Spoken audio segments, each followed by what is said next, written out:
간단히 제 소개, 저를 이제 앞으로 이제 자주 봐야 되니까 좀 알아야 되죠. 뭐 하는 사람이냐. 59년, 꽤 됐죠, 연식이. 59년에 대전에서 태어나서 77년에 19에 서울로 올라와서 한 10년간의 방황을 한 것 같아요. 지금식으로 하면 이제 귀농, 그 당시엔 귀농이 아니고 농민운동을 한다고 왔다 갔다 하고, 그러다가 잘 안 맞아서가 아니고 지역사회가 저를 받아주지 않아서, 그 당시에는 뭐 지금도 그런 부분이 있는데 쉽지 않아요. 지역의 삶이라는 게. 그래서 과감하게 포기를 하고 할 일이 없어서 공부를 시작했습니다. 공부하고 나서 농어촌사회연구소 혹시 아시는 분 계실 텐데 지금도 존재해요. 거기서 일을 시작해서 94년에 농전연구 포럼이라고 하는 거, 2002년 농전연구센터 이렇게 해서 2010년도에 제가 그동안에 지금 아마 여러분 잘 아실 텐데 나중에 지역재단이라고 하는 데가 있는데 그 기관하고 농전연구센터가 같은 기관이었죠. 분리하면서 저는 2010년에 사당동으로 오고, 지금 이제 앞으로 여러분들이 강의에서 만나게 될 분들을 2010년도부터 서로 만나서 으쌰으쌰를 좀 하자. 그래서 시작한 것이 대한농전 대프로네라는 것을 2011년도부터 하고 지금까지 하고 있습니다. 그리고 저는 누구에게 제 소개를 하면 배우는 사람이다 이렇게 얘기를 해요. 배울 게 아직도 많고 부족한 게 너무 많아서 공부 조금 여력이, 공부도 하기 힘든데 다른 것까지 하라고 제가 굉장히 힘들어하면서 플러스 알파를 조금씩 합니다. 이런 정도면 충분하죠. 오늘 드릴 얘기 어마어마한 얘기입니다. 우리가 사는 세상에 대한 얘기를 한번 중화관상적으로 좀 보고요. 한마디로 저는 21세기는 굉장히 불확실하고 좀 어지러운 세상이 될 것 같다. 그런데 그것은 예상되는 일이고 우리가 하기 나름에 따라서 충분히 달라질 수 있다. 이런 생각이 있고요. 현재에서 보는 미래를 조금 한번 여러 가지 측면에서 얘기를 해보고, 우리 메인 테마인 먹거리와 농이라고 하는 부분을 아마 여러분들이 이제 나머지 강의 속에서 구체적인 얘기들은 이제 배우실 거고, 저는 어떻게 보는 것이 이제 마땅한 접근일까 하는 그런 얘기를 좀 생각 중심으로 얘기를 좀 해볼 것 같습니다. 굉장히 재미없겠죠? 너 좀 아니라고 얘기 좀 해줘. 힘 좀. 왜 사실 이 기획을 하면서 사실 우리가 대한농정을 2011년부터 하면서 제가 3년쯤 지난 그때까지는 정부가 좀 바뀌어야 되겠다 뭐 이런 얘기를 좀 강하게 하면서 정책 대안을 좀 서로 얘기를 했어요. 한 3년 정도. 그러다가 그것도 필요하지만 그래가지고는 하세월이겠다. 주체가 중요하겠다는 생각을 해서 주체, 이제 청년 이렇게 여러분들이 미래의 희망이죠? 네. 그렇죠? 네. 뭐 그럴 것 같다라는 생각을 해서 2014년부터 청년에 주목하는 기획도 좀 하고 그랬습니다. 왜 청년인가? 첫 번째, 제가 생각하는 지금 이 헬조선이라고 하는 이 사태에 일말의 책임이다. 기성세대로서 뭔가 하여튼 그런 책임을 좀 해야 되겠다 하는 것이 첫 번째 제가 생각이 들고, 두 번째는 지금 이 엄혹한 세상을 나 같은 꼰대들이 중심이 돼서 으쌰으쌰 해가지고는 절대로 안 되겠다. 여러분들과 나는 동지로서 새로운 사회를 한번 꿈꿔보자. 이 두 가지입니다. 이 지금 전환 아카데미의 지향을 저는 이렇게 이해를 하고요. 그래서 여러분들하고 저하고 우리하고 동지라고 하는 것을 확인하는 그런 시간이 됐으면 좋겠다. 한 몇 년 전 되니까 좀 젊네. 21세기 얘기를 좀 해볼까요?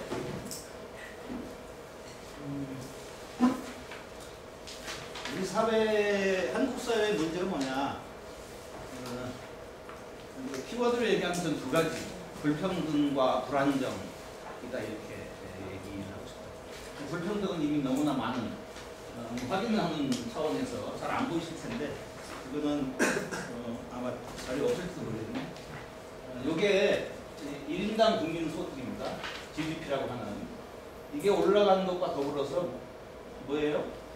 자살률이 올라가는 굉장히 기묘한 숫자가 보이는 나라.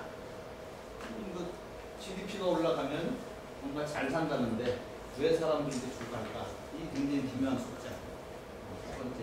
두 번째, 이게 이제 GDP인데 GDP라고 하는 것은 나라의 살림살이가 얼마나 커지느냐 하는 그런 단순한 그런 양의 성장인데 그거 말고 이렇게 번짐이 가계가 벌어들이는 소득입니다.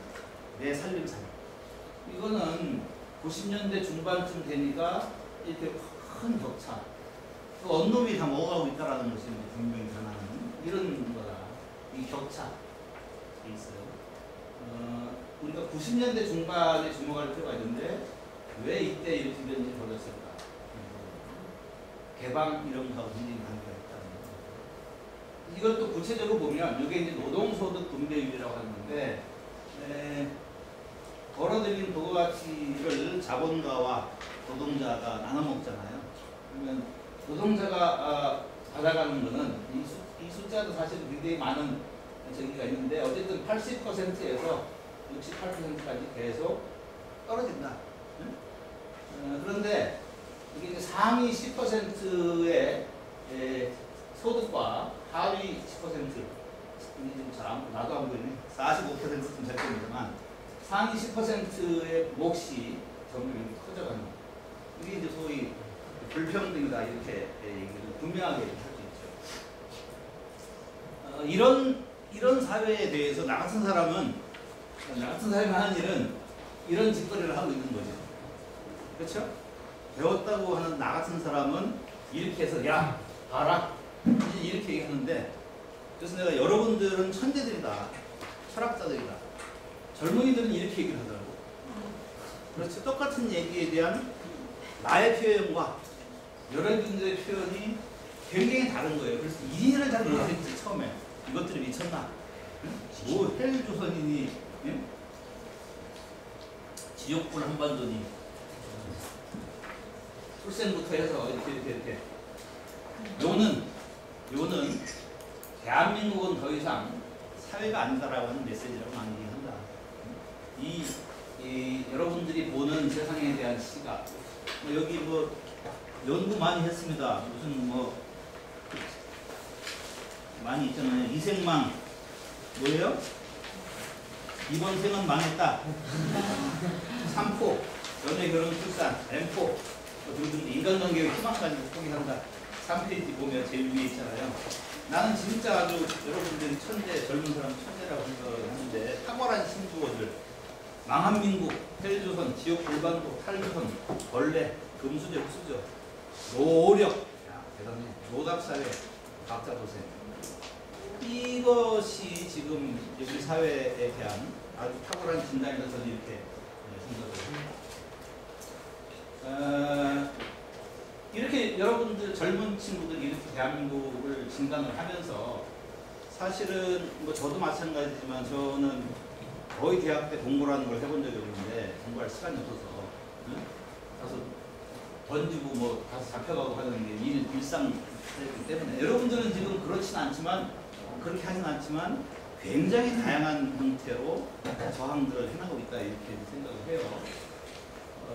그래서 우리 동아시아가 전체 이게 지금 90년대 중반 이후가 되면 세계경제 소위 신자유주의라고 하는 이런 세상이 벌어지면서 제일 이제 피해를 보는 나라 분들이 동아시아입니다. 중국이 어마어마한 G2가 되고 하지만 그것은 이제 뭐 나라 전체의 것이 아까처럼 사람들이 살림살이 자체가 그렇지 못하기 때문에 똑같이 우리 젊은이들하고 똑같아.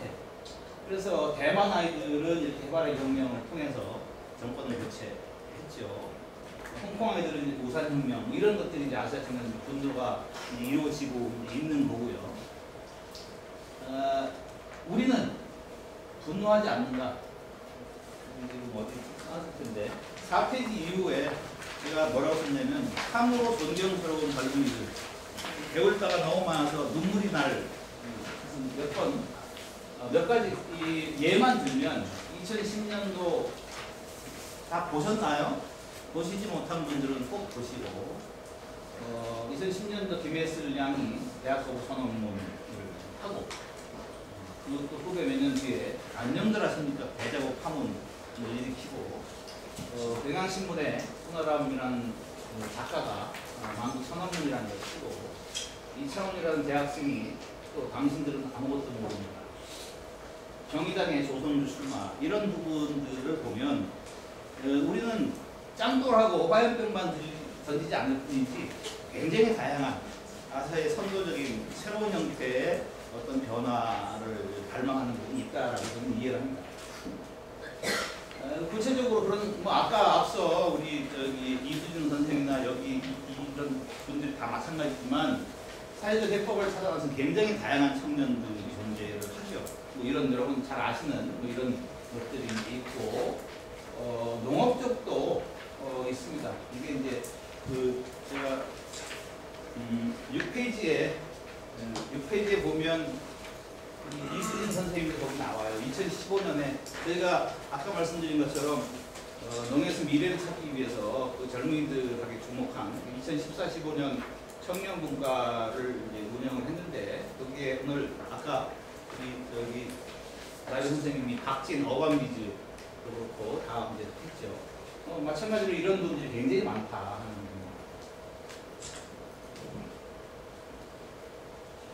이렇게 지금 이렇게 하고 있는데 아직은 이런 부분들이 찻잔 속의 태풍 정도밖에 안 되고 큰 힘이 되지 못하고 있다는 거죠.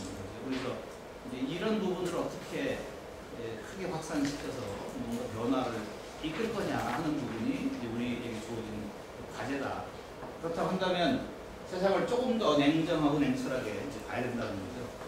세상을 어떻게 읽느냐, 우리 이제 소위 이제 아주 큰 학자들이 이렇게 얘기를 합니다. 다 들어보신 분들이죠? 감시, 울리 백, 지금 바우만이라고 하는 내 개인적인 취향이니까 그렇지만 내 개인적 취향만이 아니고 지금 세상을 정확하게 짚고 있다라고 많은 분들이 인정하는 이 불확실과 불안, 위험의 시대다 이렇게 얘기를 하죠. 또 하나, 여러분 잘 아는 2008년도에 세계 금융위기 이후에 월가의 분들이 나와서 이런 얘기를 합니다. 자본주의가 고장났다. 또 다른 세상이 필요하다 이런 얘기를 하고요. 그 다음에 몇 년 지나서 지금 바로 뉴노멀이라고 하는 것은 성장이 멈췄다. 저성장. 장기적인 침체가 될 것 같다. 앞으로는 달팽이처럼 기어갈 것 같다. 자본주의라고 하는 것이. 이게 이제 현대 자본주의다. 이게 지금 우리가 살고 있는 세상, 기본 세상의 모습인데 이게 뭔가 고장나서 옛 것은 갔는데 다음에 뭐지? 잘 모르겠다. 이런 얘기가 있죠. 그런 판국에 또 다른 위기가 겹쳐오죠. 잘 안 보입니다만 지구를 소위 생태에 대한 위협이라고 하는 우리 지금 올해 나도 살다 이렇게 더운 거 처음인 것처럼 이런 부분들이 점점 가시화되는 건데 여기 이제 이게 이제 렉스트롬이라고 하는 사람이 네이처지에 실은 건데요. 요게 이제 지구가 수용할 수 있는 능력을 보여주는 그래프인데 이 그래프를 넘어서 빨간 이 적색 red 사인이 이건 이제 더 이상 안 돼 이런 경고라는 거죠. 그게 어떤 거냐? 기후변화라는 클라이밋 체인지라고 하는 것이 하나 있고, 그래서 이게 이제 생물 종 다양성이라는 것이 있고요. 또 하나는 질소인 이런 겁니다. 이건 환경오염에 의한 배출 이런 부분인데 이 부분들이 지구를 어떻게 이렇게 전방위적으로 애를 압박해서 지구를 우러치고 있다. 이거는 그동안에 우리가 살아왔던 이런 옛 것으로부터의 당연한 귀결이다 이렇게 이해할 수 있는데, 어쨌든 이런 부분에 대해서 전 세계가 그럼 어떻게 해야 되지? 라고 하는 큰 이 그랜드 디자인이 없다라는 거죠, 지금 세상이. 그래서 그런 의미에서 카오스다 라고 이제 얘기를 하는 거고요. 인터 에코노미라고 하는 것은 그런 공간 사이 이런 얘기입니다. 그런 것 같아요? 복식으로 얘기하는데. 또 한편으로 조금 수준을 좀 낮춰서 내려가 보면 90년대에 소위 이제 우바이르 아우드라고 하는, 여러분 86년도부터 양장 7년 이상 8년간에 걸친 선진국들 간의 싸움을 통해서 우리는 우리의 의지와는 상관없이 그들이 정한 규율에 따라서 모든 것들을 바꿔야 되는 이런 이제 세상을 맞이했어요. 그게 이제 소위 좋게 말해서 글로벌화죠. 너는 앞으로 이런 몸을 가져야 돼. 너는 이렇게 성형해야 돼.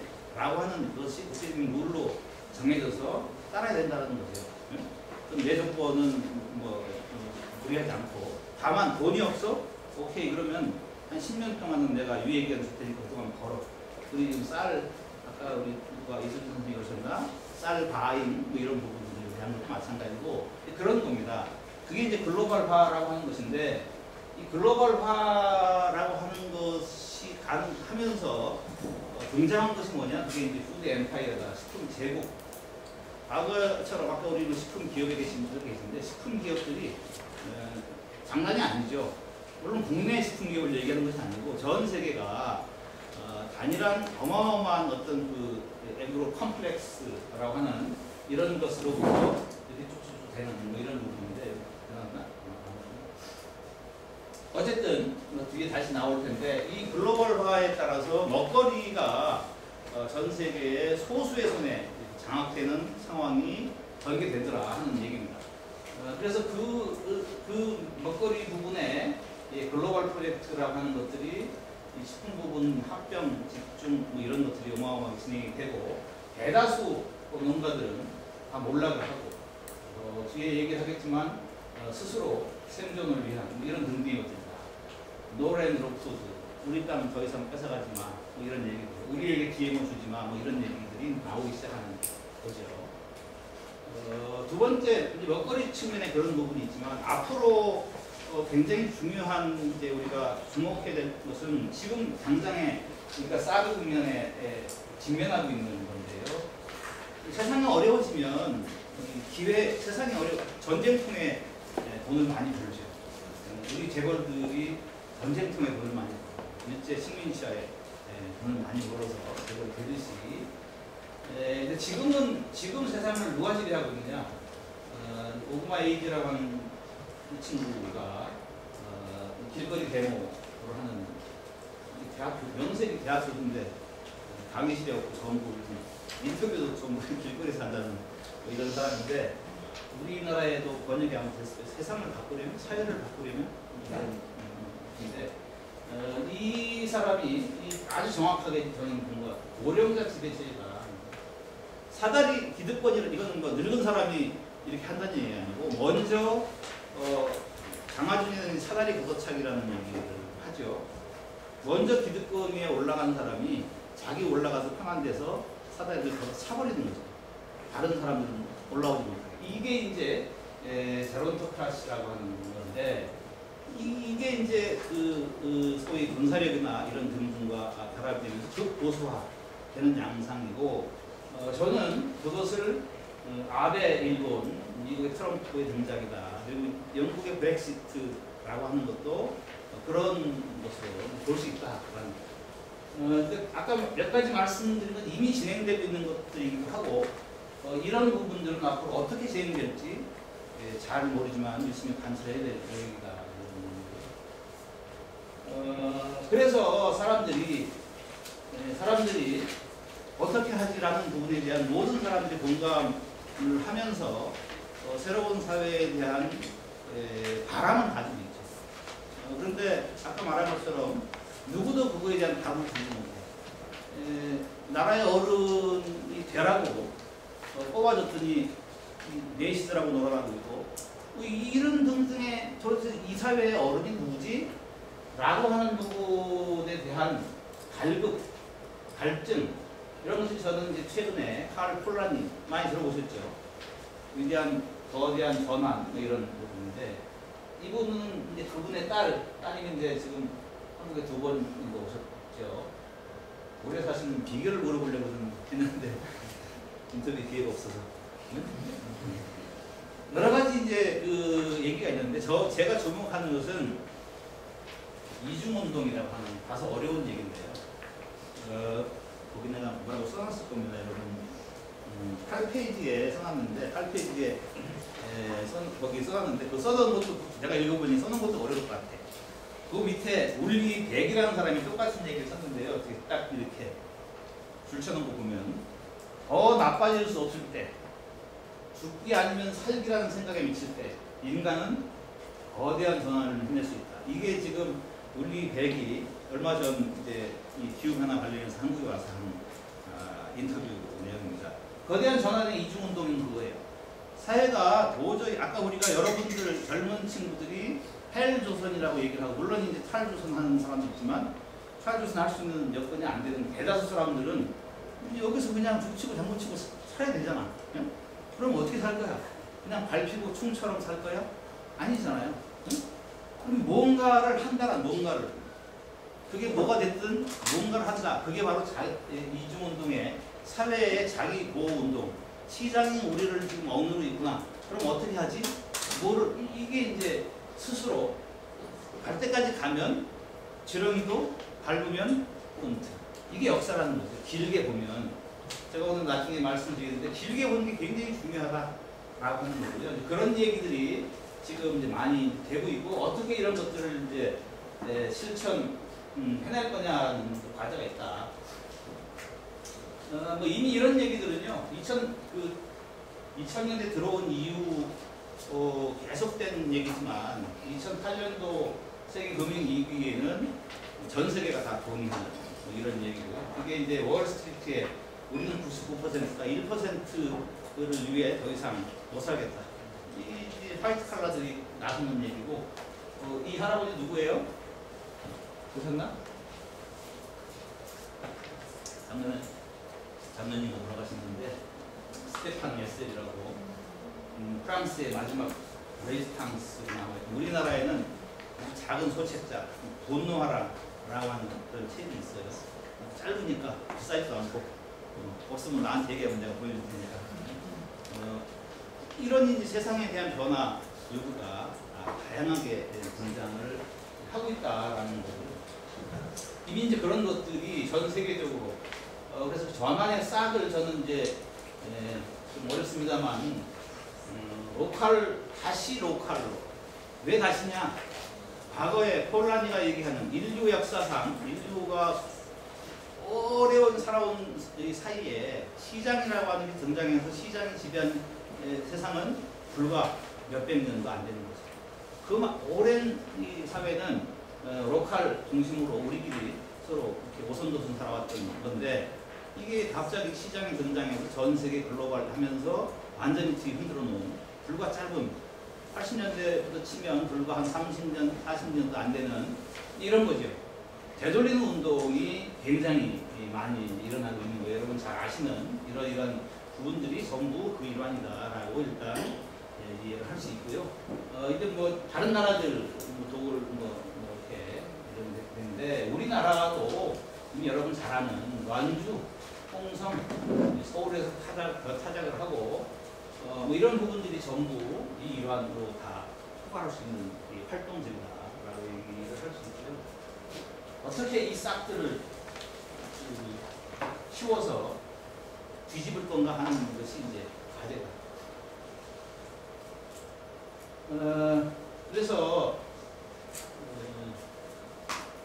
뭐라고 여기서 정리를 해놓냐면 지속가능한 사회, 우리가 앞으로 원하고 바라는 사회는 뭘까라는 이야기인데요. 지금은 가치가 이렇게 되어 있는 거죠. 금융, 돈이 제일이요. 2000 몇 년인가 김정은이가 여러분 어떻게 했어요? 부자 되세요 하고 비시카드 선정을 하는 천박함 이런 것이죠. 천박함을 이제 끝났어.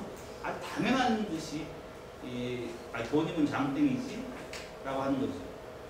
있는 사람의 장땡인데 없는 대다수는 그러면 뭐 하라는 거지?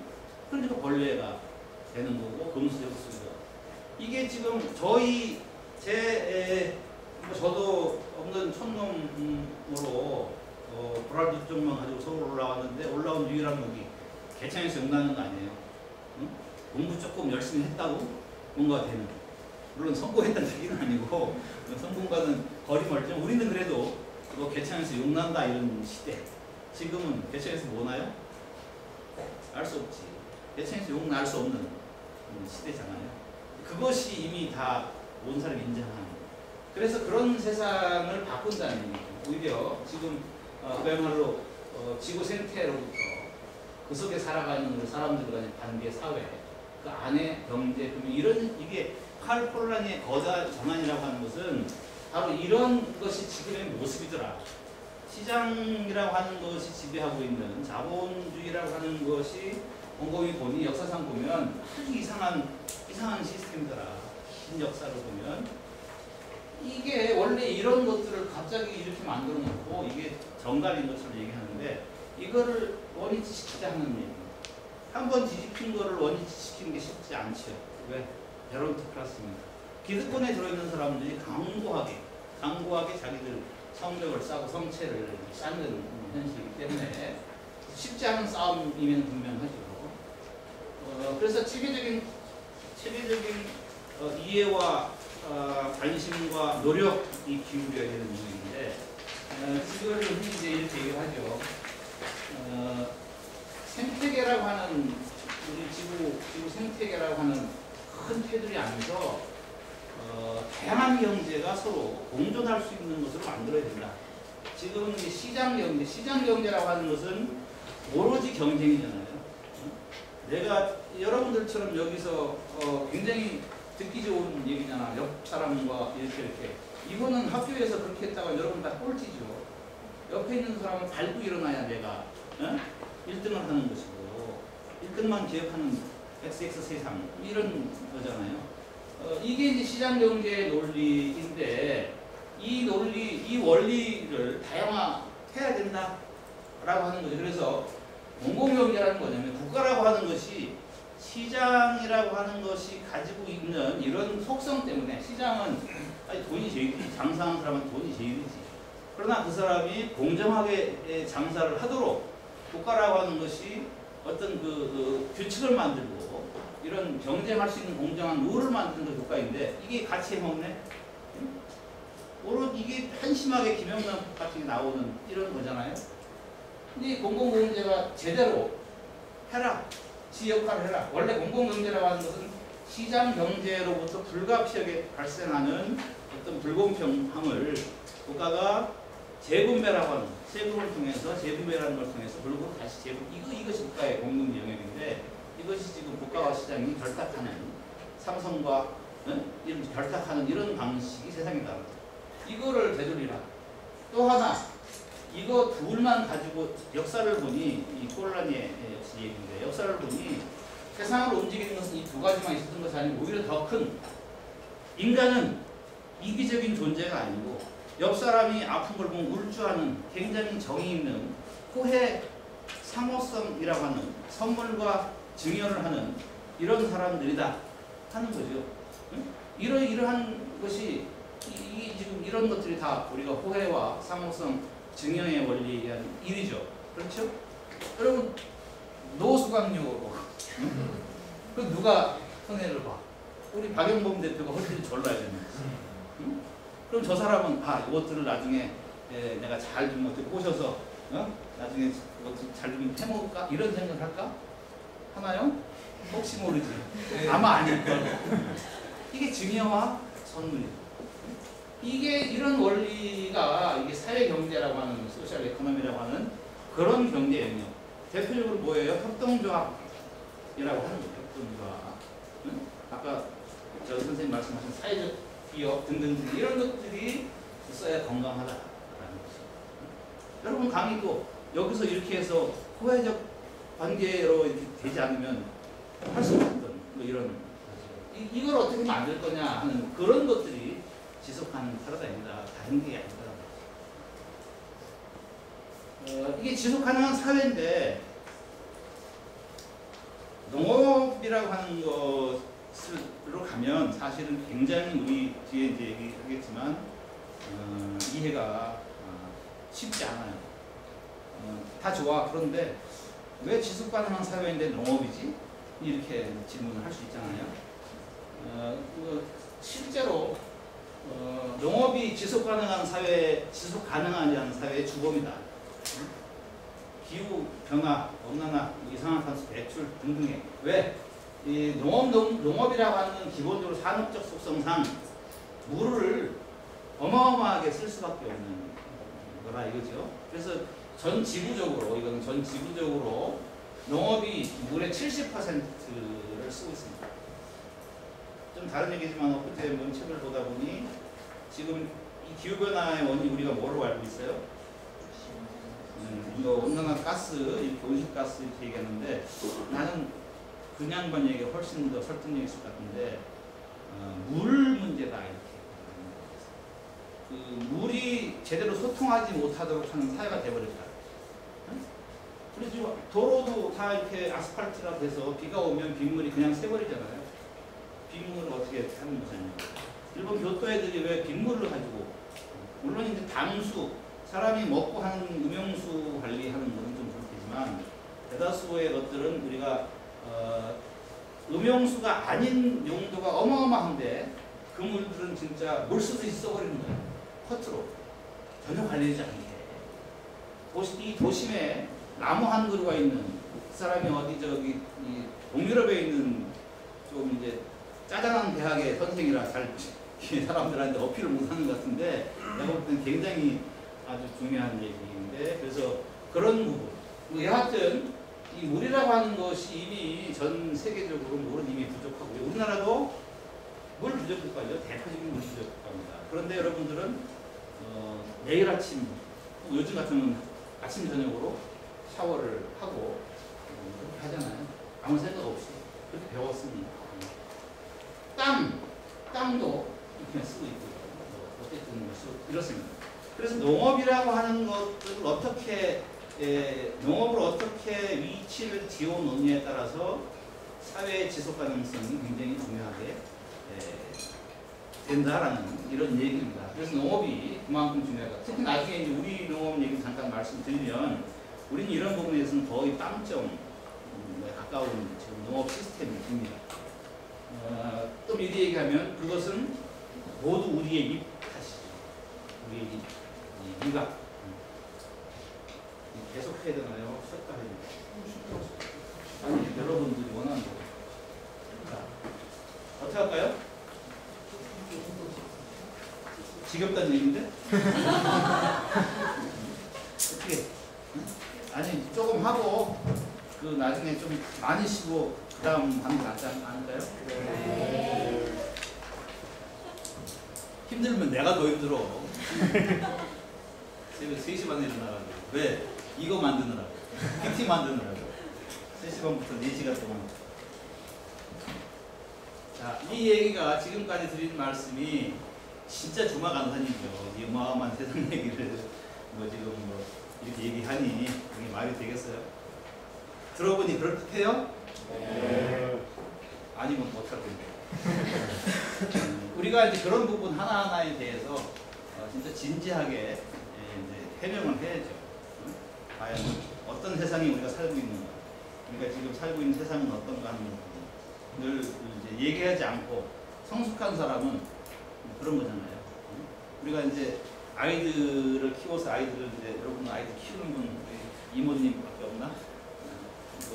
아이들을 혼낼 때 근거를 안 대면 나중에 아 꼰대 이런 소리 듣잖아요. 그렇죠? 우리가 뭐를 하더라도 근거 그것이 무슨 뭐 학위를 따서 무슨 논문 쓰라는 얘기가 아니고 자기 모든 일에는 다 이게 있어야 되니까 배워야 된다라는 얘기고요. 저는 이렇게 이제 보고 있으니 여러분들과 나중에 한번 토론이 됐으면 좋겠습니다. 다음 파트 이제 먹거리와 농이라고 하는 농업에 대한 얘기인데요. 이 농업이 중요한 게 아니에요. 농업은 뭐 농업을 정의할 수 있죠. 농업이라는 건 땅과 물과 그래서 광합성 어쩌고저쩌고 해서 어쩌고저쩌고 생물 뭐 이렇게 있는데 그게 농업인가? 농업은 아니죠. 현실적인 존재하는 농업은 뭐 여러 가지 게 있습니다. 제가 농업에 대해서는 이렇게 정의를 해오고 세상이 움직여 왔어요.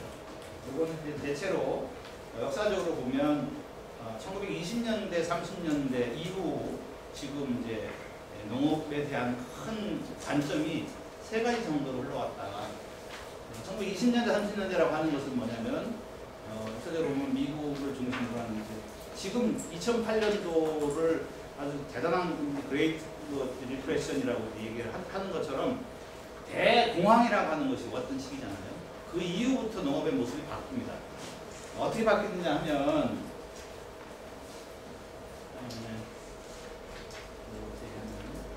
이게 이제 대공황, 이게 미국의 대륙 타는 모습인데 전 세계가 농업을 어떻게 보느냐 하는 얘기를 드리는 거예요. 농업을 보는 하나의 관점이 이런 역사적 배경으로 이렇게 형성됐다.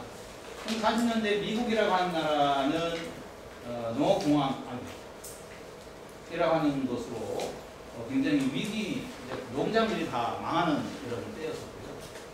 유럽은 이 1930년, 45년 때 2차 세계대전에 대해서 사실 미국은 2차 세계대전으로 피해를 진주만 약간 기승한 것 이외에는 전혀 피해가 없었고 오히려 전 세계를 상대로 해서 무기와 식량을 팔아서 돈을 긁어모으고 금을 긁어모았죠. 그래서 그걸 베이스로 해서 소위 달러 기축통화제, 달러가 전 세계의 어떤 무역을 규제하는 유일한 통화가 되는 힘을 가진 거고, 그 한편의 그런 힘과 또 다른 한편에 2차 세계대전 때 전 세계를 후원하는 파워는 뭐예요? 군사력이잖아요.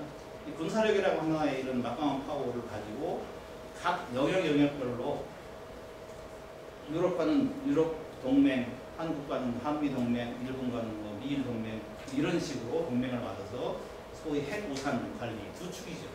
그래서 그거의 대체적인 이제 표현이 하나는 돈을 관리하는 뭐예요? IMF라고 하는 그런 돈을 관리하는 은행, 국제은행을 관리하고 또 하나는 실물을 움직이는 뭐예요? 가트, 옛날 지금 WTO의 전신, 무역 실물을 하는 이 두 가지 양축을 가지고 또 한편으로는 군사력. 이게 이제 미국이 한 건데 어쨌든 그런 미국이 나오기 전에 전쟁 유럽도 거의 뭐 피폐한 상태였다. 대다수 제3세계는 선진국들의 식민지 국가였기 때문에 2차 세계대전의 결과로 우리도 마찬가지지만 본인들의 의지와는 상관없이 대다수 정치적으로 독립이 된 상태고 갑자기 그냥 맨 땅에 이렇게 버려지는 상태. 헐벗을 수밖에 없었다. 이 2차 세계대전 이후의 상황은 적어도 먹거리의 상황에서는 폐허의 상황이었다. 미국과 신대륙 일부는 호주, 뉴질랜드 등등등 남미 이렇게 빼면 다 그렇다. 그래서 모든 자본주의 국가의 유일한 관심사는 먹거리 문제를 어떻게 해결하나. 결국은 농사져서 많이 생산하는 거예요. 그래서 그게 이제 그거를 가지고 앞서 표현한 생산주의라는 게 그겁니다. 더 많이 생산하는 것이 장땡이다 이런 논리고, 더 많이 하려면 뭐를 써도 상관없어. 2차 세계대전 이전에 대부분의 지금 화학비료 공장들이, 농약 공장들이 2차 세계대전 이전에는 뭐 했었겠어요? 분수품을 제조하던 것이었죠. 그것들이 전쟁이 없으니 뭐 공장문을 닫아야 되나? 우리도 뭐 화학 수식 이거 해가지고 DDT 만들고 비료영양 만드는 방식을 바꿔가는. 그래서 오히려 이런 생산주의에 편승해서 과학이라는 이름으로 더 많은 산출을 할 수 있는 그런 것들을 자꾸 마구하는. 그게 그게 이제 우리나라로 오면 그게 뭐예요? 이른바 녹색혁명 들어봤죠, 여러분? 녹색혁명이라고 하는 것은 종자 그리고 비료 농약 이겁니다. 근대적인 투입제와 근대적인 이 종자의 결합. 이게 이제 녹색혁명, 기적의 쌀.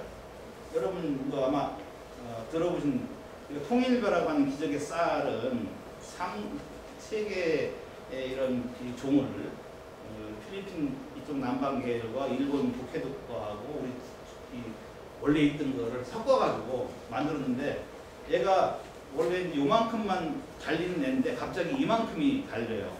쌀이. 근데 애가 어떻게 하겠어? 무거워서 자꾸 쓰러져. 그래서 도복 이런 현상.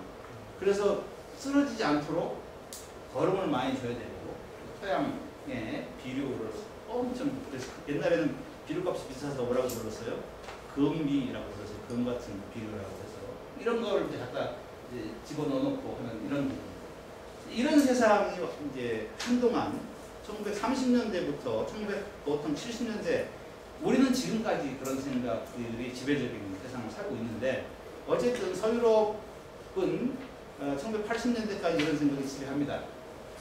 그래서 이제 갑자기 그런 식으로 해서 이제 농업이 회복되는데 오히려 지금은 이제 나중에 70년대, 80년대가 되면 너무 많아서 걱정인 세상이 이제 온 거예요. 갑자기 우유가 그래서 뭐 유럽 사람 표현은 우유가 산더미처럼 뻗어와 우유의 무슨 산 이런 표현들이 많이 나오는데 너무 많아가지고 어떻게 처리할 수 없는. 그래서 그것을 밖으로 수출하는 이제 전쟁이 일어납니다. 수출 보조금을 이제 줘서 그러려니 우리나라처럼 우리나라하고 미국하고 미국의 그 평균 논이 얼마나 좀 돼요? 평으로 얘기할 수 있을까? 우리는 논이 평균적으로 얼마나 되나요? 논과 호당 대충 때를 맞춰봐 그냥. 1헥타르 보통 우리가 이제 1.5헥타르 뭐 이렇게 평균적으로 지금 대한민국 농가들이 갖고 있는 게 여기는 식품 관리하는 사람들 한 1헥타르 칩시다. 1헥타르면 얼마예요? 3,000평이면 얼마 되는 거예요? 응? 그렇죠. 아 역시 배운 어디 소속이 어디예요? 네. 상암 월드컵 경기장 그런 정도가 이제 1헥타르인데 미국의 그 논은 그게 한 150배 정도 평균적으로 된다. 그런데 하고 우리하고 이제 그 같은 라인에 서서 경쟁하자. 이게 이제 WTO. 왜 그렇게 했겠어요? 자기들 못 살겠으니. 그렇게 해서 밖으로 배출하지 못하면 뭐 전부 이게 경쟁 논리로 많이 나오면 가격이 떨어지는 뭐 이런 거잖아요. 농가들 대모하고 자기들 내부의 모순을 외부로 전가하는 이런 것. 그게 이제 이 시장 자유 패러다임이라고 하는 소위 신자유주의 논리. 농업에서 그렇다 하는 얘기입니다. 너무 잘하는 얘기를 장황하게 하나? 자, 그래서 이런 신자유 시대를 처음에는 이게 진짜 여기 지금 여기 이제 이 레이거노믹스라고 하는 거 대처리즘 이런 것들이 1980년대에 등장한 건데 이 등장하면서 굉장히 많은 이제 경제학계에서 논란이 많은데 동국지 경제학이 등장했는데 원래 학자라는 것은 믿을 사람들이 못 돼요. 그래서 농물들하고는 가까이 하면 안 돼요. 근데 어쨌든 이 사람들은 기본적으로 이제 사후의 논리를 만들어주는 것이기 때문에 사업하는 사람들하고 전혀 다른 감각이죠. 어쨌든 이 사람들이 이거는 국제적으로 무역이 활발해져서 세계 경제가 더 훨씬 더 좋아질 거야. 이런 얘기를 이제 늘 떠들이고 다니고 그런 것이 이제 소위 이 시카고 대학이라고 하는 유명한 대학의 시카고 보이즈라고 하는 애들이 그렇게 이제 했고요. 뭐 그렇게 이제 해서 만들어진 논리들의 결과가 뭐냐? 오랫동안 지내보니 이런 일들이 벌어진다. 그 전에도 자본주의 사회는 뭐 태생적으로 양극화, 불평등이 있을 수밖에 없는데 이 신자유 시대 이후에는 이런 부분이 너무 심해지더라. 뭐 구구이 설명 안 드려도 뭐 이렇다는 얘기고요. 점점. 그래서 새로운 패러다임을 어쨌든 구축해야 되는 그런 요구들이 끊임없이 제기되는 상황이다. 결국은 뭐를 어떻게 해야 되는 거냐? 지금 우리가 살고 있는 세상을 가만히 보면 아까 제가 처음에 얘기했던 것처럼 이 면놈들이 중요한 걸 다 장악하고 있다라는 거죠. 종자라고 하는 거를 소수의 이런 놈들이 세계 종자를 다 장악하고 있고 농약도 이런 놈들 몬산토, 신덴타 등등등 우리 이제 지금 GMO 관련해가지고 나오는 이런 사람들 다 그렇습니다. 모든 것들 이런 것들이 이제 이렇게 어렵게 얘기를 하는데 어쨌든 이것이 현재 이런 점진적 굳어져 있고 국제적으로 이런 것이 가장 탑에 있고 그 탑에서 만들어지는 세계에는 5개 작물 주로 이제 밀, 옥수수, 콩이 핵심인데 특히 옥수수, 밀이 없으면 할 수 있는 게 아무것도 없어요. 식용유 등등등 모든 이런 것들 그런 것들 얘들이 전부 다 장악하고 있는 거지. 그러면 대한민국에 있는 식품 기업들은 뭐냐? 얘들 밑에 있는 새끼 엠파이어가 되는 거죠. 응? 그 걔들이 주는 그 식용 옥수수 원료가 없으면 얘들은 존재할 수가 없는 그런 거죠. 그러면 눈치를 봐야 돼. 여기서 너 왜 그래? 옥수수 필요 없니? 엄마가 그렇게 얘기하면 당장 경제가 자기 기업의 사활이 걸리는 이런 판이죠. 이게 이제 이 포드주의 식품 체제라고 하는 것은 푸드 레짐이라고 하는 것은 전 세계가 이런 피라미드 형태로 그렇게 구조화됐다라고 하는 거고 그 구조 속에서 끼어드는 사람들은 겨우 살아가지만 대다수는 벌레다. 이렇게 되는 이제 논리인 거죠. 그렇게 해서 이제 지금 우리가 먹는 것들이 이렇게 생산되는 거죠. 옥수수.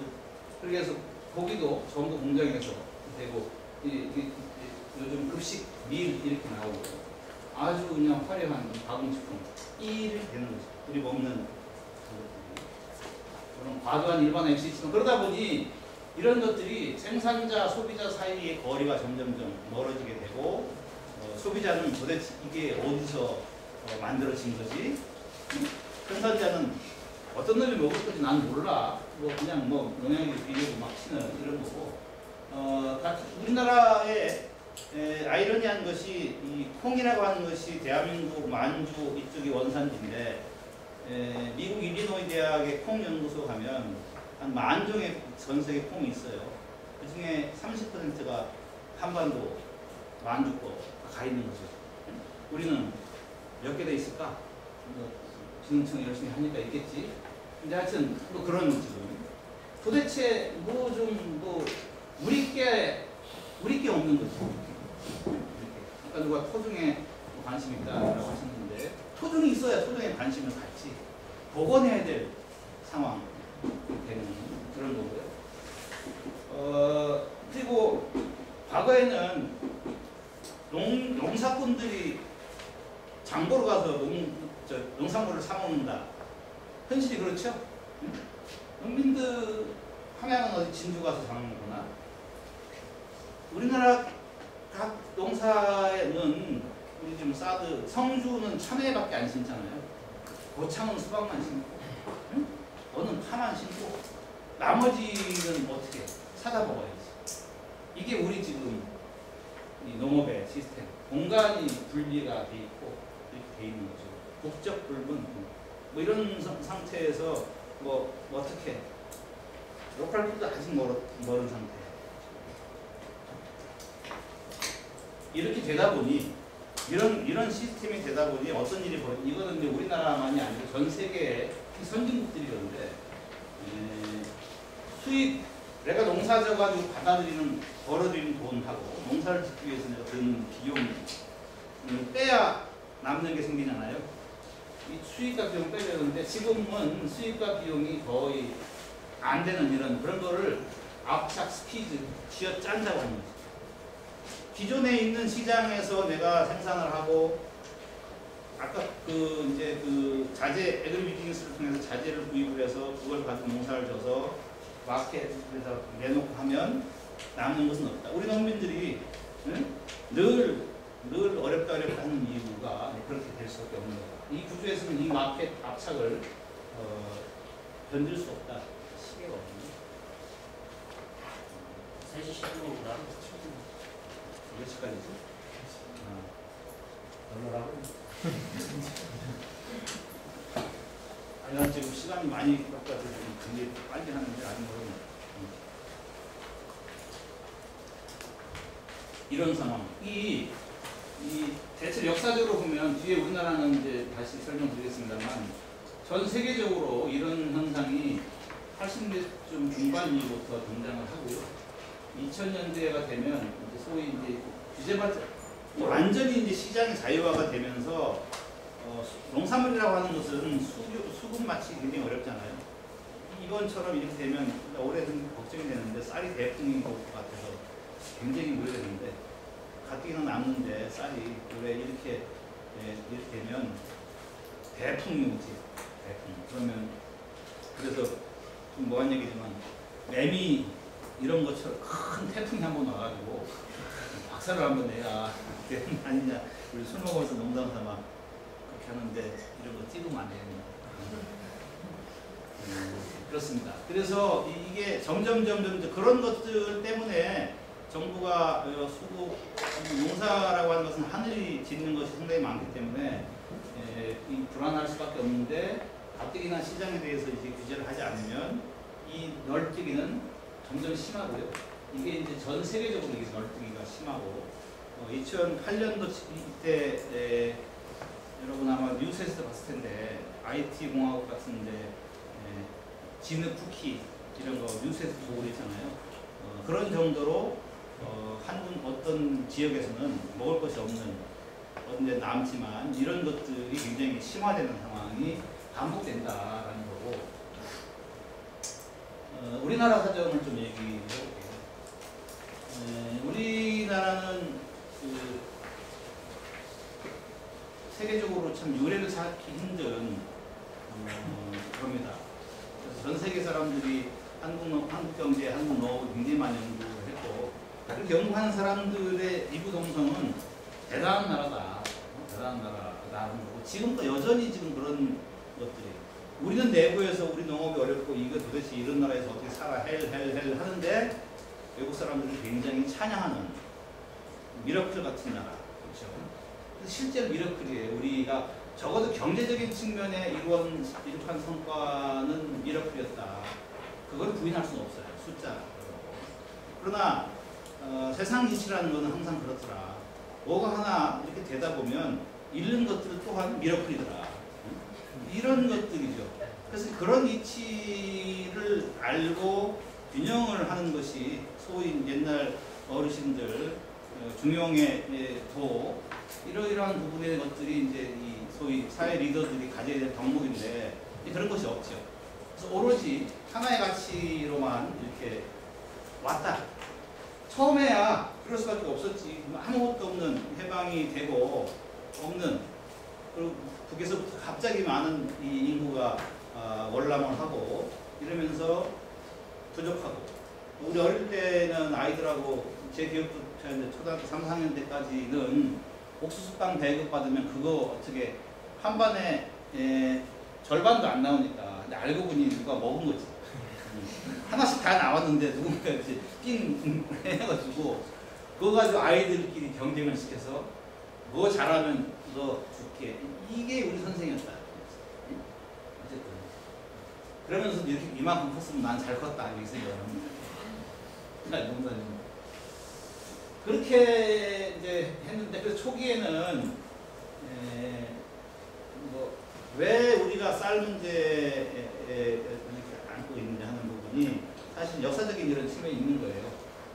아무것도 없는 상태에서 쌀보리만이라도 어떻게 우리가 자급하자라는 것이 이제 미션이었었고 그런 시대를 우리가 보호주의 농정 시대고 박정희 뒤에 이 녹색혁명이라고 하는 거 아까 말한 기적의 쌀을 만들어내는 그래서 수확량이 엄청나게 늘어나는 이런 거고 그리고 농민들한테는 비싸게 사서 소비자에게 싸게 주는 이중고가제라는 걸 해서 우리는 아주 짧은 시간 동안에 배고픔에서 벗어납니다. 우리 어릴 때는 봄이 되면 나물 쪽으로 먹어가지고 똥을 싸면 찢어져. 응? 이게 이제 그거는 모든 사람이 이제 그런 건데 서울에 놀러 왔더니 뭐 허연 게 화장실에 있는데 이건 뭐하는 물건이고 이랬던 기억이 있습니다. 화장실을 처음 봐가지고. 응? 어쨌든 하여튼 그렇다고 그렇게 깡촌. 근데 하긴 뭐 전기가 초등학교 때 들어왔어. 그러다가 이 자본주의라는 얘기는 이렇게 이제 변해 가는데요. 변해 가는 이유는 단 하나입니다. 우리는 그 농업 정책이 있었을까? 적어도 1980년대 이전까지는 농업 정책이라는 부분이 있는데 그 이후에는 무늬만 농업 정책이고 사실은 경제, 우리나라 한국 경제가 어떤 상황에 있느냐에 따라서 농업 정책의 모습이 바뀌어가는 거예요. 경제가 어렵다. 그럼 지금도 마찬가지잖아요. 그러면 장바구니 물가를 좀 잡아야 된다 하는 물가 논리 뭐 이런 거 하는데 쌀이 물가하고 공깃밥 한 그릇 얼마예요? 소면 가게 1,000원이요? 외식업체하고 그럼 원가가 얼마쯤 될까요? 응? 200원. 내가 계산한 거랑 다르네. 나는 2,000에 아주 최고급 쌀을 계산할 때 120원이었어요. 어쨌든 그런 좀 더 좋은 쌀이 있나 봐요. 대체로 그래요.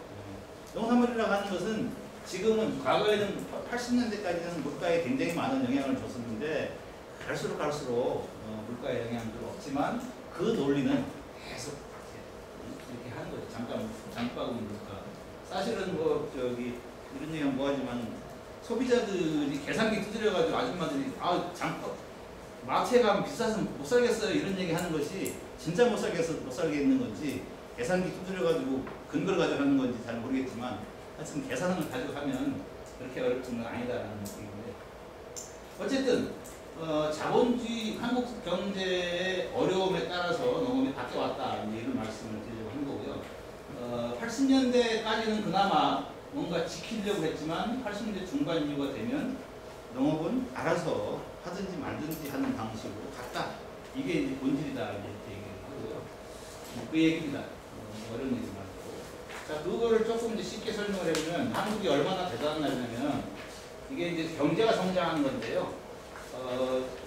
1800년에서 2000년이니까 한 200년 이게 영국이나 선진국들은 한 200년 걸려서 요만큼 지점에 왔는데 우리는 해방 후에 50년 걸려서 이렇게 왔어요. 그러니까 이건 미러클이죠.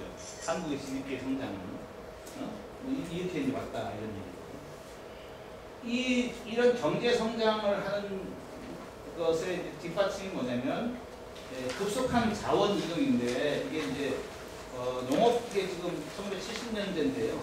농업 분야에서 자원이 이만큼 확 떨어지는 정도로 쉽게 말해 이런 거지. 나도 마찬가지지만 모든 사람들이 다 서울로 부산으로 울산으로 다 공단 따라서 나갔잖아요. 어마어마한 한 해에 5, 60만 정도씩이 매년 남녀가 할 것 없이 다 이렇게 도시로 하는 이런 자원이 급속한 이동. 자원이 이동하면 그 아이들이 가면 뭐 저임금에 하니까 집에서 쌀 보내주고 반찬 보내주고 모든 것이 다 농업 내 축적될 거 사가 나갔다 이런 거고 땅 팔아서 토지 팔아서 이 거고요. 그런 속에서 80년대에 이제 자유화라는 것이 이제 오니까 어떤 결과가 나오냐면 이렇게 봅시다. 이게 이제 그 효과가 나타나는 게 90년대인데 이게 94년도에 이게 실질소득인데 농사를 져서 1년 동안 한 1,700만 원을 받았다고 한다면 지금은 2015년 현재 1,000만 원 정도 받는 것으로 농사소득이 이렇게 해요. 월이 아니요. 응? 연간. 그러면 농민들은 농사만 져가지고는 살 수 없어요. 지금 농민들을 농민이라고 할 수 있을까?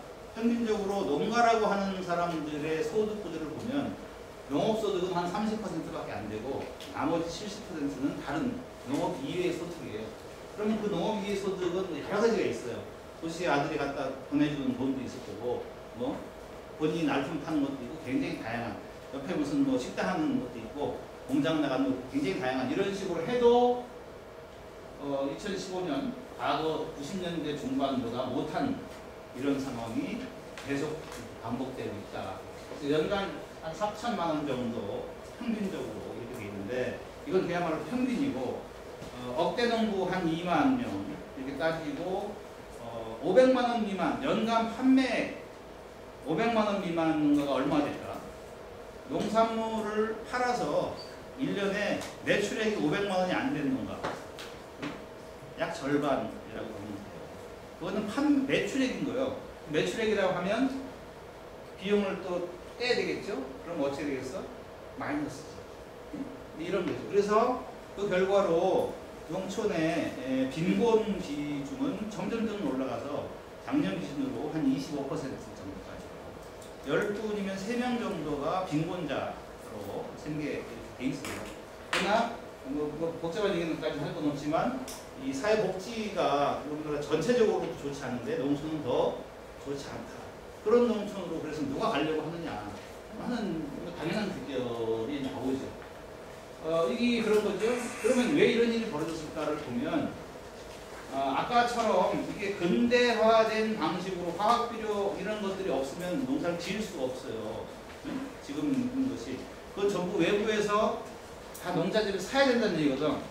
돈을 주고 그런 것들이 구입 가격이라고 하는 건데 구입 가격은 한 15년, 20년 동안 한 뭐 배 정도로 이렇게 상승했는데 내가 판 가격은 9%로 10분의 1밖에 안 되는 현상이 되니까 계속 농업으로는 살 수 없다. 그리고 고용노입이나 농업용품 가격은 계속 끊임없이 상승한다. 이런 농사를 져서는 앞으로는 벌점으로 뒤로 밑가는 방식이 계속 된다는 현실입니다. 그리고 정부는 물가라고 하는 것을 핑계를 대서 양파 가격이 오를 기미가 보이면 중국으로 연락을 해서 바로 양파를 수입해서 가격을 떨어뜨리는 이런 식의 정책을 계속 해왔다. 또 하나 잘하는 농가들 그러면 그거는 내가 못나서 그렇겠지. 그럴 수 있는데 지금 이제 대한민국 소비자의 열이면 7, 8이 마트에서 장을 보는 것으로 나와요. 뭐 조금씩 변화가 있을 수도 있지만 현재는 마트에서 요즘 같은 이런 때는 특히 더 하겠지. 네? 시원한 에어컨, 완스톱 쇼핑을 하는 이런 이제 것에서 하기 때문에 마트가 커질 수밖에 없는 거죠. 소비가. 그래서 농가들도 마트로 물건을 내지 않으면 낼 데가 없겠지. 당연히. 열이면 8이 마트에서 하는데 마트에 오면 내야지. 어디 저기 다른 데다가 내겠어요. 이런 방식으로 하니까 얘들의 힘이 이제 세질 수밖에 없겠죠. 그러니까 각종 뭐를 해? 갑질을 하는 일이 벌어지게 되는 거고요. 그렇게 하다 보니 계산을 해보면 2010년도 기준으로 소비자가 100원을 지불하면 농민들한테 떨어지는 것은 13%밖에 13만 원만 돌아가고 나머지는 어쩌고저쩌고 이렇게 되는 거고 추세적으로 계속 떨어지는 이런 일이 벌어진다라고 하는 겁니다. 그래서 이런 지금 마트가 지배하는 이런 그 시장에 내목을 내는 거는 이건 뭐 결국은 뭐 자살의 행위다 이런 결론이 나오는 거죠. 그 다음에 농업유익이 이게 이제 그 오늘은 우리 고기 안 먹고 그래도 미꾸라지 먹으니까 조금 낫네 얘기하면. 사이드 메뉴가 또 궁금한 게 있어요. 많이 먹읍시다. 술건 술하고 먹으려면 이게 이제 환경의 측면의 위기인데요. 지금 대한민국에서 넘버원의 생산 완투수리가 다 축산물이죠. 축산이 한 전체 배의 한 40% 생산액, 부가가치로는 훨씬 떨어지지만 생산액 중에 축산이 단연 1등이야. 쌀보다 더 많은 것이 축산업이에요. 대한민국은 이제 이렇게 축산을 할 수밖에 없는 요즘 페북에 떠돌아다니는 동영상 중에 소 동영상 혹시 보셨나? 소 이런 케이지에 있는 소를 이렇게 풀어줬더니 애가 너무 좋아서 막 뛰고 난리가 나서 풀어준 사람한테 가서 울어. 진짜 울어. 나는 운다고 느꼈으니까. 그 동영상이 있습니다. 우리는 이제 이런 식의 아주 집약 축산 케이지, 닭은 더 하죠. 요즘 같으면 지금 닭이 다 폐사될 상황이지. 더위에는 한평 A4 용지 한 장 그게 닭의 일생이니까 일찍 죽어서 다행인 거지. 그대로 한 몇 년 살아봐. 40일 만에 죽으니까 다행인데, 어쨌든 이게 이런 집약 축산이죠. 그러면 옛날에는 어떻게 축산했느냐? 우리도 어릴 때 그랬지만 집안에 축사가 있었죠. 그냥 집에서 한두 마리 키우는 부업형 축산 이렇게 돼 있었던 시절이고, 소비가 늘어나고 사람들이 이제 나도 이제 뭐 돈 좀 버니, 예? 고기 좀 먹어야지 하는 이런 모든 사람의 습관과 식생활이 육류 소비 뭐 이런 것들을 원하기 때문에 자연스럽게 늘어난 측면도 있지만, 그럼 그에 따라서 어떻게 할 거냐에 대한 고민을 했었어야 되는데, 일단 갔다가 뭐 이렇게 하는, 그것도 이제 제일종축 삼성 계열부터 해서 시작한 뭐 이런 건데, 어쨌든 이렇게 하는 데 있어가지고는 옛날에는 전부 이제 뭐 우리 꼴 베가지고 뭐 이렇게 먹이는데, 그렇게 해가지고 그걸 키울 수가 없어. 꼴 벨 데도 없고 다 뭘 먹여요? 전부 미국산 옥수수를 갖다가 먹일 수밖에 없는 100% 수입산으로. 그러니까 우리는 아무리 많이 벌어도 수입한 놈한테 갖다 옥수수값 갖다 주면 남는 게 없는 거지. 그렇죠? 축산업은 그런 거예요. 그래서 이게 옥수수 가격이 오르면 완전히 이게 뭐 축산 난리 난다는 거 이런 식으로 하고, 뭐 도대체 정책을 많이 이렇게 하는 것들이 축산업자들이죠. 그런 걸 이제 가공용 축산이라고 하는데, 어쨌든 이 축산이 뭐 우리나라 사람들의 먹거리를 상당히 많이 삼겹살 많이 공급했지만, 한편으로는 이게 지금 2010년도 구제역 당시에 계산을 한 거 보면 구제역으로 한 400만 두 정도, 380몇만 두가 이렇게 이제 살처분 다 죽여서 이렇게 했잖아요. 그러고 나가지고 한 게 한 3조 원 정도 이렇게. 그게만 문제가 아니고 이제 그 소모성 질환이라고 해서 계속 이렇게 약을 줘야 돼. 이런 상황에서는 애가 일단 꼬리 자르고 뭐 이빨 자르고 해서 애가 기본적으로 약해요. 운동도 못하고. 그럼 이제 굉장히 이게 민감하단 말이지. 감기 걸리고 감기 걸리면 항생제 주고 등등등등 이렇게 해서 하면 그게 소모성 질환이라고 총칭하는데, 그런 소모성 질환으로 들어가는 돈이 연간 한 2조 원이에요. 2조 원. 그럼 다 누가 그걸 하느냐? 동물약품 뭐 등등등 다 IL 뭐 등등등 복제 이런 기구들이 다 이렇게 돼 있는 거죠. 그러면 이런 농사를 지면 되겠습니까? 하고 하는 애 있으면, 엄마 잠깐 와봐. 아유, 뭔지 필요하세요? 몬산토 장학생. 이런 것이 생기는 것처럼 그런 방식으로 유지가 되는 것이죠. 그래서 이 알게 모르게 이 사회적 비용이 어마어마하고, 이거는 지금 해가 갈수록 그 질병 문제가 심하다. 그럼 어떻게 할 거냐? 응? 뭐 먹지 않으면 되겠지. 응? 뭐 등등등의 여러 가지. 보면 이게 이제 그 저기 어디야 만경강의 녹조 한 건데, 그리고 여기는 김제 아이들 무슨 김제 무슨 뭐라고 해요 좀 특목고 뭐 이런 좋은 학교에, 근데 좋은 학교인데 이것 때문에 못 살겠다고 이제 데모하고 있는데 이런 건데, 이런 일들이 이제 벌어지는 거예요. 일례지만 우리 지금 그 농약 비료는 농약은 계속 올라가는 추세고요. 여전히 비료는 떨어지고 있지만 80년대 수준입니다.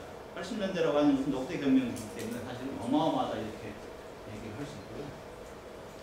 그러니 이제 농촌이라고 하는 공간이 이렇게 되는 거야. 사람도 땅도 마을도 사라져버리고, 더 저기 한 건 사는 분들이 루저로서 자존감을 상실하는 이런 거죠. 그래서 노인들만 대신 이런 식으로 될 수밖에 없는 거다. 자, 어떻게 할 거냐? 아까 앞으로 여러분 리마인드를 해서 우리가 원을 그랬잖아요. 금융, 돈을 중심으로 한 사고, 이게 이제 농산업 패러다임이라는 게 그런 거지. 모든 적어도 농업이라고 하는 거를 산업이라고 하는 컨셉으로만 가지고 본 거예요. 경쟁률 등등등등등 뭐 이렇게 해서 지금 뭐 빌딩 농업이니 수직 농업이니 뭐 난리가 나잖아요. 뭐 이렇게 해서 좋죠. 뭐 이렇게만 봐서는 안 될 거 아니냐. 응? 다른 방식으로 농촌이 이렇게 돼서는 이거 어떻게 하겠느냐. 응? 라고 하는 새로운 상상도 뭐 이렇게 좀 가는 뭔가 좀 생각을 패러다임을 좀 바꿔갈 방식이 이게 생각을 바꾼다. 그럼 뭐를 국가가 이놈의 국가는 아까 얘기했던 내가 80년대 중반 90년대 이후에는 특히 우리 역사적으로 김영삼 정부 이후에는 정책이라고 하는 것이 저는 이제 일희일비 농정이라고 하는데 그때 필요에 따라서 하는 거고 뭔가 장기적으로 플래닝을 하는 정책이 아니었다라고 하는 거죠. 응? 어제는 이랬다가 오늘은 이랬다가 하는 이런 건데 그렇게 하지 말고 적어도 국민의 먹거리, 국민의 삶의 터를 관장하는 거라고 한다면 뭔가 비전이라는 게 뭐예요? 앞으로 농업농촌은 이런 모습을 가질 겁니다 라고 하는 것들을 제시를 하고 동의하세요? 오케이 그럼 갑시다 라는 거잖아요. 이게 한 나라가 제대로 된 집구석이라고 한다면 당연히 이렇게 해야 되고 콩가루 같으면 그런 거 필요 없지. 뭐 애가 들어오든 말든 그냥 마음대로 하면 되는 거지. 그때 그리고 애도 원리 원칙이 없어. 아빠도 너 왜 안 들어왔니? 사정이 있었구나. 때리고 원리고 이러면 이게 뭐 국민이 뭐 헬 하지. 그래서 이런 비전을 좀 분명하자. 우리 좀 아까 그 원색에 그린 것처럼 환경도 좀 보존하고 생각하고 앞으로 중요하다니. 예? 옆 사람도 같이 좀 이렇게 같이 좀 살고 형평 또 그렇다고 해서 돈도 필요하니까 경제 이 세 가지를 잘 합시다. 이렇게 이제 비전을 세우자라는 거죠. 그런 속에서 먹거리는 어떻게 할 건가, 농촌은 어떻게 할 건가 고민하자. 응? 이거 어려워? 아니 쉬워. 나 시켜주면 금방 할 것 같아. 말이. 이렇게 하는 것들인데 여러 가지가 어마어마한 개혁이 필요하죠. 근데 교과서는 다 있어. 유럽이라고 하는 나라가 수십 년 동안 고민해서 만들어진 이 제도들이 다 있어요. 아 어떻게 하면 되겠구나라는 것이 이 반면교사가 될 게 있다고. 배워서 잘하면 우리의 만든 방식으로 하면 되는데 안 하는 게 문제인 거죠. 그럼 어떻게? 그럼 그 시스템이 어떻게 할 거냐? 야, 일단은 갖다가 막 무식하게 비료, 농약, 동자 이런 거 하지 말고 석유도 없는 나라에서 석유만 해가지고 지금 완전히 뭐 석유 농장이잖아요. 여러분들이 딸기가 몇 월짜리가 제철이요? 44철이 제철이요? 44철 제철이잖아요. 응? 노지딸기 44철 먹으려면 석유 갖다 팡팡 떼야지. 그런 에너지, 고에너지, 약탈 농업을 언제까지 할 거냐. 벼를 베어서 부산물이 생기고 옥수수대 가지고 부산물이 생기면 자 어떻게 다 폐기물이야. 농촌에서 나온 것들을 옛날엔 다 순환했는데 전부 다 이렇게 하는 이런 농업을 바꿉시다. 구체적으로 어떻게 바꿀 거냐 하는 부분에 대한 얘기까지는 안 하더라도 바꾸자.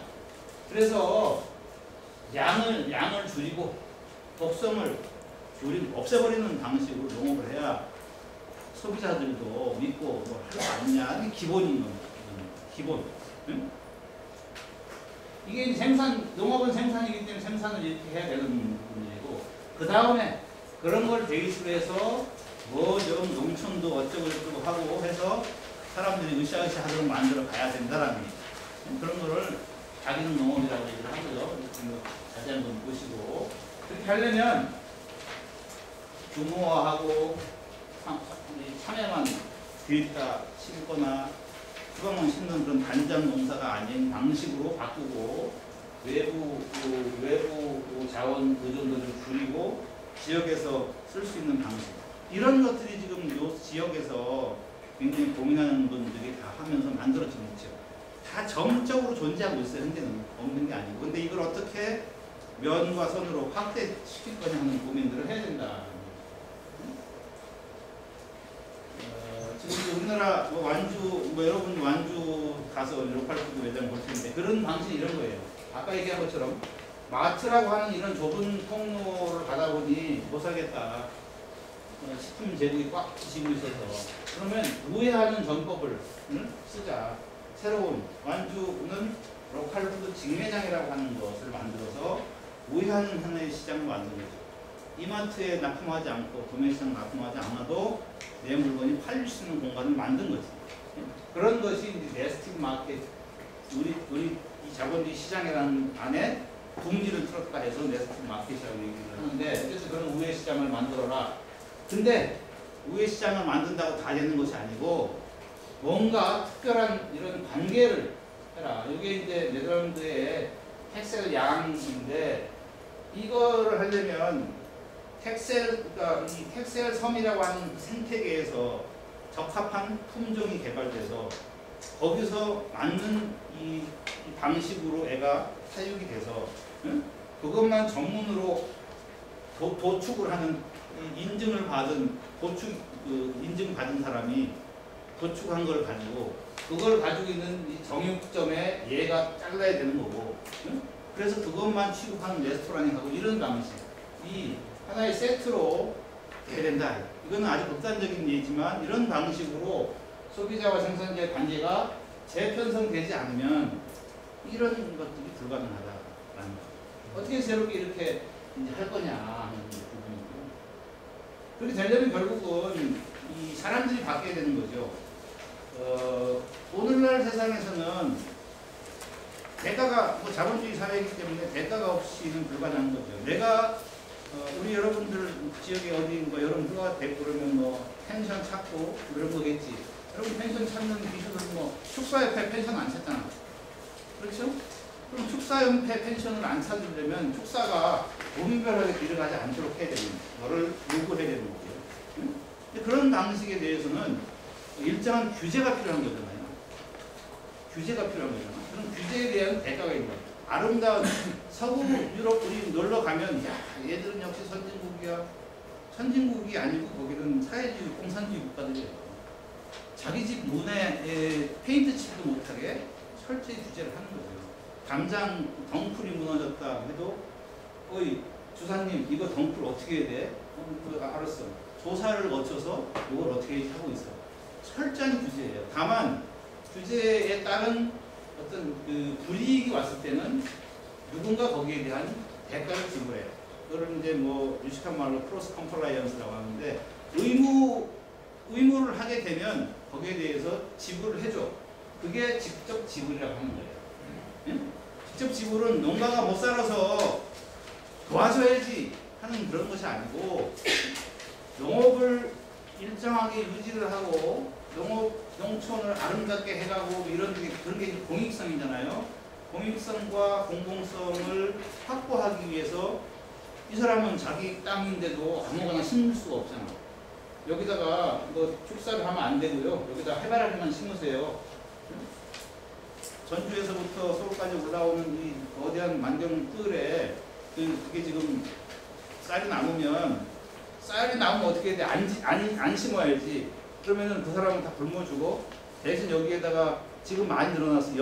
연진 많이 심어놨어. 그러면 그거를 연진에 대해서 뭔가 보증을 해주지 않으면 안 되잖아요. 그 누가 해줘? 그거를 보고 즐기는 시민이 해줘야지. 설국열차를 탔어. 저거 왜 밖에가 안 보여? 돈 내는 놈만 문 열어줄게. 이런 세상이란 얘기죠. 그 직접 지불이라고. 응? 직접 지불이라고 하는 것은 너 저 설원 보고 싶니? 오케이. 그럼 요만큼 열어줄게. 10,000원 딱 받는 거예요. 이렇게 해야 되는 거죠. 설국열차가 보여준 여러 가지 시사가 있잖아요. 그런 공익에 대한 인식을 갖는 생산자가 존재를 해야 되고 그런 것을 기꺼이 인정을 하는 각성된 소비자가 존재해야 되고 그래서 서로 간에 나는 그래 깨끗한 농업을 할게. 그러면 직접 지불을 하는 그러면 받는 사람도 우리 직접 지불해야 하는 논의는 도시민들은 내 돈을 왜 농민들한테 줘? 라고 하는 천박함과 응? 우리 못 사는데 돈 줘야 될 거 아니야 라고 하는 또 다른 이런 땡깡이 지금 있는 거잖아. 이걸 선진화하는 것들이 되고 이게 돼야 이제 패러다임이 바뀐다 라는 거고요. 쉽지 않다. 쉽지 않고 이게 지금 전환이라고 하는 거는요. 쉽지 않은 과정인데요. 여러 가지 지금 우리나라도 마찬가지야. 여러분 다닐 때 보면 요소 굉장히 선진적인 요소 부분 굉장히 훌륭한 부분들이 다 있는데 그걸 맹화라고 하죠. 위치. 그 맹화가 존재하면 굉장히 좋은 거지만 맹화는 밟히기가 쉬운 게 그 맹화야. 누가 우리 신문을 보면 누가 기술 개발을 해. 그럼 대기업이 홀라당 뭐가 응? 누가 뭘 해. 그러면 그거를 막 이런 것 때문에 창의력이 다 박살이 나는 거야. 그렇죠? 그래서 맹화는 아주 이게 온실 속에서 파츠 관리하듯이 좀 관리가 필요한 게 또 맹화예요. 한편으로. 그럼 어떻게 관리하냐? 누가 끼리끼리 관리를 해야지. 지역의 여러 사람들이. 그런 걸 통해서 맹화들이 생겨서 점점 이렇게 돼서 확산돼가지고 하면 갑자기 도약을 하게 되고 그러면 기회의 창이 딱 열려가지고 새로운 세상이 열려. 응? 어떻게 한 예를 들면 이 태양이 지구 주위를 돌잖아요. 뭔 소리야? 지구의 태양 이 지금 지동설과 천동설의 얘기가 어느 날 갑자기 이렇게 자고 일어나니까 그래 그 말이 맞아. 앞으로는 지동설로 하거라. 이게 되는 게 아니라 이거지. 브레타 죽기도 하고 그럼 브레타 죽는 모습을 보면서도 야 쟤는 죽으면서도 저 얘기를 하니까 저거 혹시 사실 아닐까? 이런 의심이 생기고 의심이 확산되고 야 그렇대 입소문이 제일 중요하잖아. 안 살아봤지만 그랬을 것 같아. 그렇지? 그렇게 가는 거죠. 응? 그렇게 하는 것이 이제 이 확산이고 기회의 창을 열어서 패러다임 새로운 천동설이 지동설로 가는 거죠.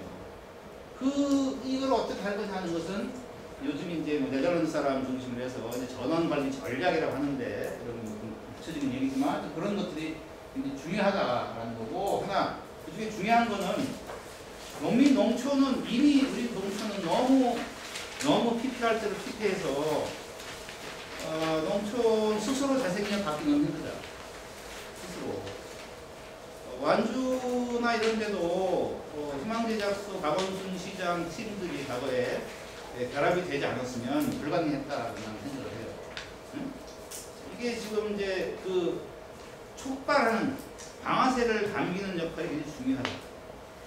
그런 것들이 지금은 시민사회가 완전히 지금 이 전체적인 시장에 비하면 굉장히 미약한데 시민사회 적어도 먹거리 영역에서는 시민사회가 내 먹거리에 들어가잖아. 내 아이에 들어가고 이런 부분에서는 조금 더 얘기할 부분이 많고 한데 지금도 많이 있죠.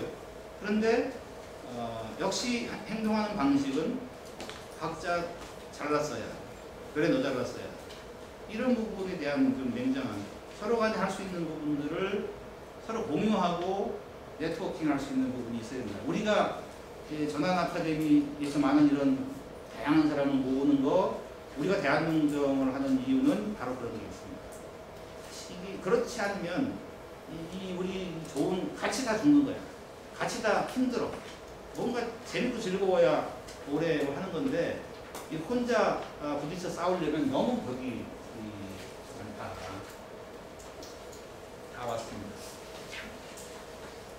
네, 그래서 이 시스템 전환이라고 하는 것이 굉장히 중요하고 시스템 전환에 대한 크게 시스템적인 사고가 필요한 거고 우리가 가지고 있는 문제는 매우 뿌리깊다. 뿌리기 때문에 쉽게 되지 않고 뭐 이렇게 넓게 썼는데 조금 길게 보고 힘을 합쳐서 뭔가 체계적인 대응을 하는 그런 노력이 의식적으로 할 필요가 있다. 저는 이렇게 정리를 합니다. 멀리, 넓게, 깊게, 그리고 함께. 이 시야가 특히 여러분은 앞으로 저보다는 오래 사시겠죠? 30년 뒤를 보는 그런 대안을 가지고 일을 해야 되고 지속적으로 해야 되고 넓게 봐야 되고 내 것만 내 영역만이 제일이 아니고 우리 이 부분이고 문제를 풀려면 너무나 문제에 대한 숙제가 어렵기 때문에 깊게 파는 노력이 뒤따르지 않으면 안 되는 거죠. 결국 그런 부분들이 함께 나누어서 하지 않으면 안 된다고. 이런 일확천금은 없는 거예요. 세상은. 그런 메시아적인 해법을 기대하는 것은 뜬구름이지요. 저절로 좋아졌으면 좋겠는데 내가 이 바닥에서 한 30년 이상 살아본 경험으로는 그렇지가 않아서 참 부끄럽다. 그래서 내가 여러분들한테 헬조선의 책임의 일마로 말씀드리는 거고 행동하는데 이제 나 같은 사람의 꼰대처럼 니들은 하고 나는 뒤에서 조정하고 이러면 아무도 안 따를 거 아니에요. 그러니까 이제 힘든데도 끌려 나와서 이렇게 얘기하고 있는 거예요. 자, 여기까지.